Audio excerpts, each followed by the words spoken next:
All right, so you wanted the inside scoop on the CIA journalists and clergy, and wow, this 1996 Senate Intelligence Committee hearing transcript is, well, it's a gold mine. It really is. It offers a fascinating glimpse into the debates that were happening back then. We've got testimony from big names like Ted Koppel himself, a former hostage who everyone thought was a CIA asset, and even the CIA director. A real treasure trove of information. Yeah. So today we're going to try to untangle this web, explore all the ethical tripwires, and most importantly, figure out why this even matters to you decades later. It definitely still matters. These questions about national security and individual rights, they're just as relevant today as they were back then. Okay, so let's start with what sparked this whole firestorm. A Council on Foreign Relations report recommended that they review the ban on using journalists for intelligence work. It's funny how one tiny sentence in this huge report about intelligence reform ended up becoming the center of attention. It overshadowed all these other crucial recommendations about economic intelligence budgeting, all sorts of important things. It's like when a tweet goes viral and suddenly everyone's arguing about something totally unrelated to the original point. Exactly. The media can sometimes blow things out of proportion and obscure the bigger picture. But let's get back to the main issue. What were the rules governing the CIA's relationship with journalists and clergy at the time? Well, before we get to the rules, I'm curious, what does using a journalist or clergy member for intelligence even mean? Like, what does that actually look like? That's a great question, and that's where things get a little murky. The CIA had a policy against using American journalists and clergy as intelligence assets. Okay. However, there was a loophole. The director of the CIA could grant waivers in, quote-unquote, exceptional circumstances. Exceptional circumstances. It Yeah. sounds so vague. Like, who decides what's exceptional? You got it. That vagueness was a major point of contention. So the House passed a bill aiming to shift the waiver power to the president, requiring a formal written finding to justify any exceptions. They even wanted to rename it a presidential finding for covert action to emphasize the gravity of the situation. So even back then, Congress was already worried about potential abuse and the need for more oversight. Sounds like they want to make it clear that using journalists and clergy was a serious matter, not just a casual thing. Absolutely. They wanted to raise the stakes. It speaks to this constant tension between national security and individual rights.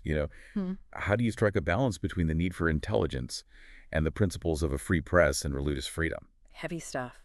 But before we get too abstract, let's bring it back down to earth. Remember that former hostage we mentioned, Terry Anderson? His story is a prime example of the real-world impact of these policies. Yeah, Terry Anderson's story, it's a chilling one. As the AP bureau chief in Beirut, he was held hostage for over 6 years. His captors were convinced he was a CIA agent, Oh, wow. which made his ordeal even more terrifying. Just imagine being accused of something you didn't do while you're held captive in a dangerous environment. I can't even imagine. He had to go through interrogations, accusations, and the constant fear stemming from that suspicion. His story really highlights how dangerous it can be, even just the perception that journalists might be CIA assets. It's not just about individual journalists either, right? If journalists are seen as potential spies, it undermines trust in the entire profession, especially for those working in conflict zones or under authoritarian regimes. Exactly. It creates this chilling effect. Sources become hesitant to talk, fearing their words could end up being used for intelligence purposes. It makes it incredibly difficult for journalists to report freely and hold power accountable. So Anderson's story is a cautionary tale for sure. But now I'm curious to hear from someone who was actually on the front lines of journalism during that time. You mentioned Ted Koppel, the anchor of ABC's Nightline. He testified at this hearing, didn't he? He did, and his testimony was powerful. He was adamantly against any CIA involvement with journalists. And remember, this is Ted Koppel. We're talking about a seasoned journalist who covered countless major events and interviewed world leaders. Right. His perspective carried a lot of weight. So what were his main arguments? Koppel argued that involving journalists in intelligence work undermines the very core of a free press. He believed that it erodes public trust, which is essential for a functioning democracy. And he worried about setting a dangerous precedent, blurring the lines between journalism and espionage, which could ultimately harm national security in the long run.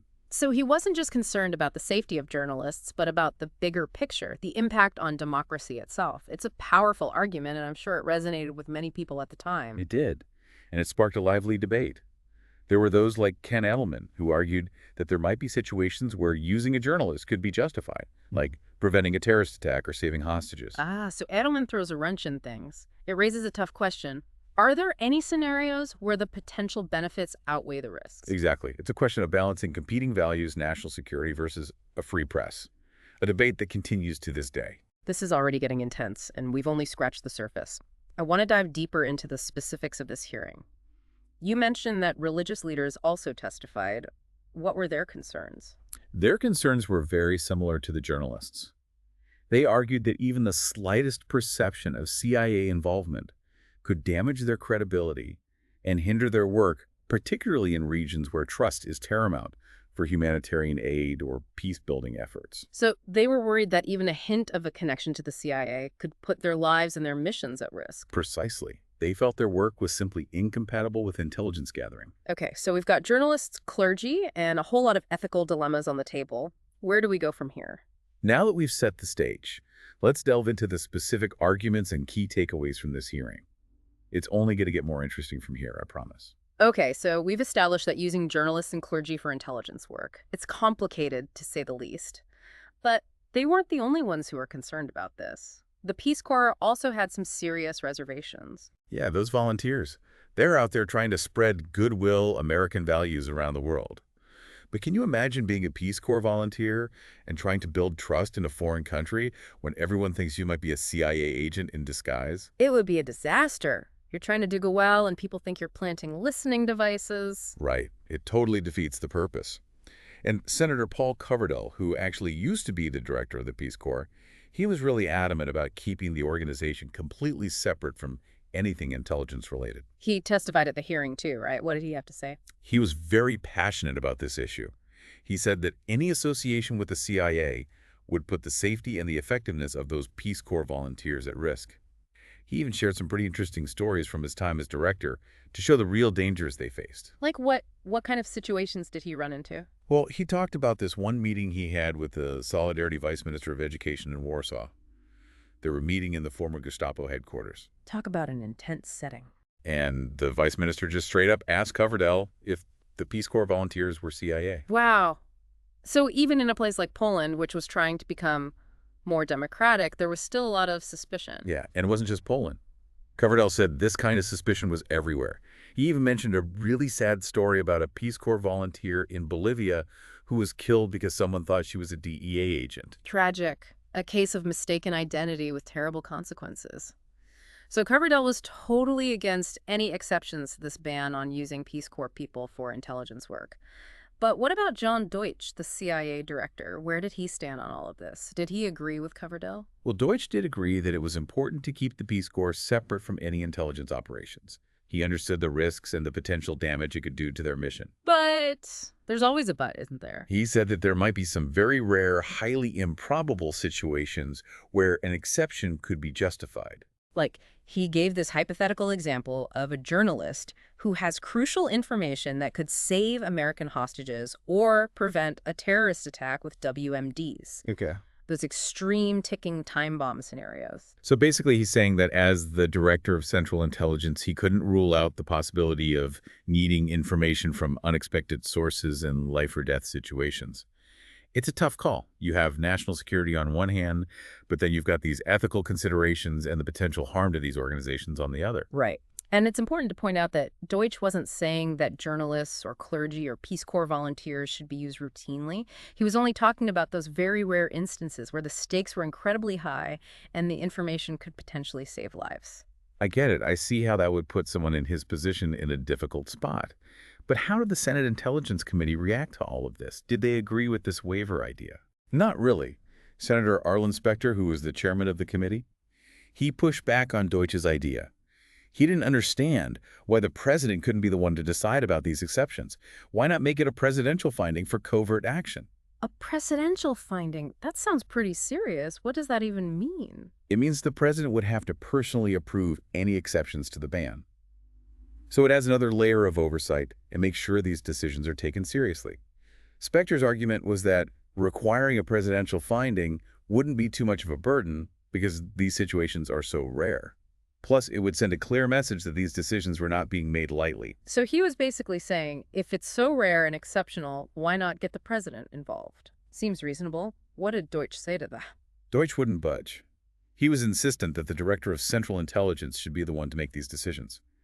He said that if the president didn't trust the director to make the right call, then they should just find a new director. Whoa. He really stood his ground. It sounds like he was trying to protect the independence of the intelligence community. Definitely. He kept emphasizing the importance of having a clear chain of command where the president has ultimate oversight, but the director has the authority to act in those rare exceptional circumstances. This hearing really brought to light the tension between the intelligence community and the government.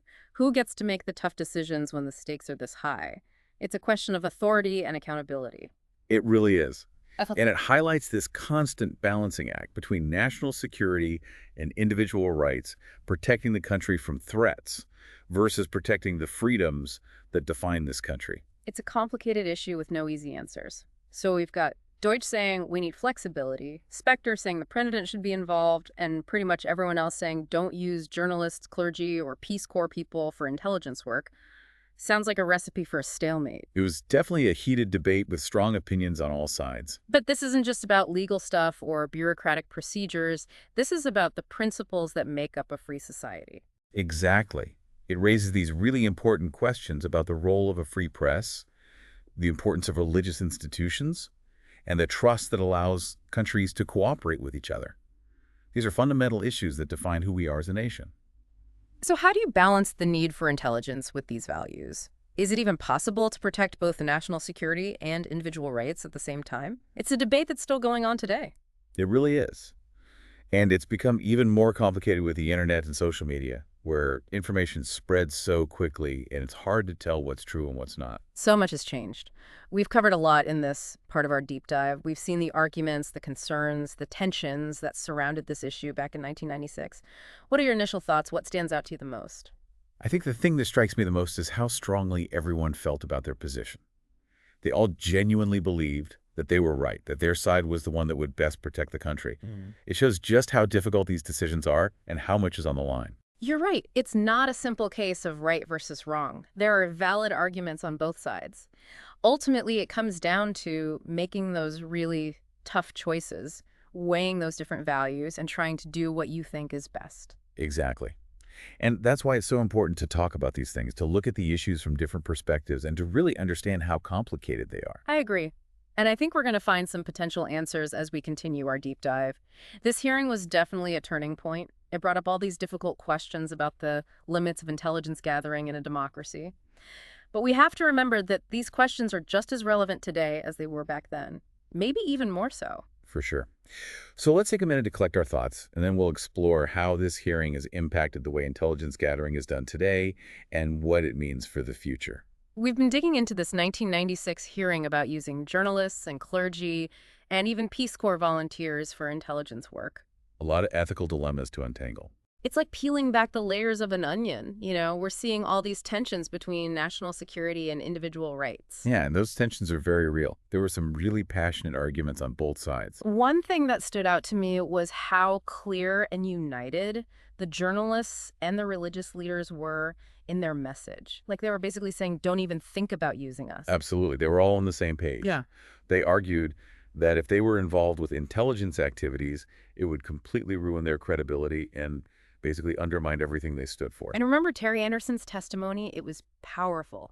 He talked about how people thinking he was a CIA agent actually put his life in danger while he was being held hostage in Lebanon. His story really highlighted how journalists, especially those working in dangerous parts of the world, are often seen as potential spies. Even just the suggestion of a connection to the CIA can put their lives at risk. And Ted Koppel talked about the bigger picture, how using journalists could weaken democracy itself. Right, because if people can't trust the information they're getting from journalists, it creates a lot of problems. It undermines faith in institutions and makes it easier for misinformation to spread. It's a scary thought. The religious leaders who testified had similar concerns. They said that if people thought they were working for the CIA, it would destroy the trust they had built, especially in places where they're providing aid or supporting vulnerable communities. Imagine if you were a community that relied on a pastor or a missionary, and then you found out they were reporting back to the CIA. It would be devastating. So it seems like there's a pretty strong consensus against using these groups for intelligence work. But did this hearing actually change anything? Did it lead to new policies or laws? Well, the immediate outcome was more debate. The House of Representatives did pass a bill with a huge majority that was supposed to prohibit the use of journalists as intelligence assets, but it allowed for presidential waivers in extreme cases. But doesn't the Senate block it? Yeah, it didn't go anywhere in the Senate, so no new law was actually passed. So, a bit of a stalemate. But even if it didn't result in a new law, this hearing must have had some impact on how intelligence gathering is done and how people view it. Definitely. Yeah. I think it made people much more aware of the ethical issues surrounding this and the potential harm it could cause. It forced the CIA to defend their actions and acknowledge the risks. And I think it gave journalists and religious leaders more power to push back against attempts to use them for intelligence work. It reinforced those ethical boundaries and gave them a platform to voice their concerns. Exactly. It really emphasized that line they shouldn't cross. And even if it didn't happen right away, I think this hearing paved the way for more scrutiny and accountability. Because let's face it, these challenges haven't gone away. In fact, they've become even more complicated with social media and all the information flying around. The lines are more blurred than ever. Definitely. So the questions they were grappling with back in 1996 are still incredibly relevant today. How do we protect national security without sacrificing our values? How do we make sure we're not doing more harm than good? These are tough questions, and there's no easy answers. But I think this deep dive has given us a good foundation for understanding these issues and thinking critically about them. I agree. And I hope it's inspired our listeners to think about the role of intelligence gathering in a democracy and the difficult choices that have to be made. So as we wrap up this deep dive, what's the main takeaway you want to leave with our listeners? What's the most important thing you hope they'll remember? I want them to remember that intelligence gathering is important, but it's not something that should be done in secret. It has very real consequences for people and for our country as a whole. We can't just sit back and let this happen. We have to talk about these issues. We have to demand transparency from our leaders, and we have to hold them accountable for the decisions they make. Because the decisions they make behind closed doors affect all of us. They shape the world we live in. Well said. So hopefully this deep dive has helped you understand this complex issue a little better so you can be a part of these important conversations. Because the future of our democracy depends on citizens being informed and engaged and willing to stand up for what they believe in. And on that note, we'll leave you with one final thought. In this age of information overload, it's more important than ever to think critically about what you see and hear. Don't just take things at face value. Question everything. Be skeptical, and most Perfect. importantly, be involved. Thanks for joining us on this deep dive. Until next time, stay curious and keep exploring.